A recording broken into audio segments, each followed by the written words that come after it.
45 ஆண்டுகள், 150க்கும் மேற்பட்ட படங்கள், உலகை விட்டே உயிர் பிரிந்து சென்ற விஜய், அஜித் பட நடிகர். தமிழ் சினிமாவில் நாம் 1000 நடிகர்களை பார்த்திருக்கலாம். ஆனால் இவரை போன்ற ஒரு நடிகரை பார்க்கவே முடியாது என்றால் அது நடிகர் ராஜேஷ் என்றே கூறலாம்.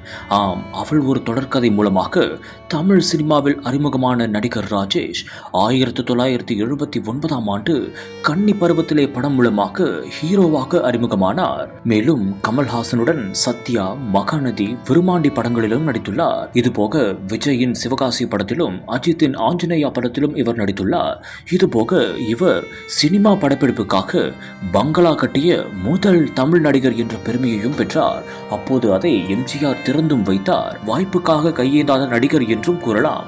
இவர் வாய்ப்புக்காக என்றும் கையேந்தியதில்லை என்றும் கூறப்படுகிறது. வெள்ளித்திரை மட்டுமில்லாமல் சின்ன திரையிலும் பல சீரியல்களில் முக்கிய கதாபாத்திரங்களை ஏற்று நடித்து வந்துள்ளார் நடிகர் ராஜேஷ். மேலும் டப்பிங் ஆர்டிஸ்டாகவும் பணியாற்றி வந்துள்ளார். 45 ஆண்டுகளுக்கும் மேலாக 150க்கும் மேற்பட்ட படங்களில் நடித்த இவர் தனது 75வது வயதில் உடல்நலக்குறைவால் காலமாகியுள்ளார்.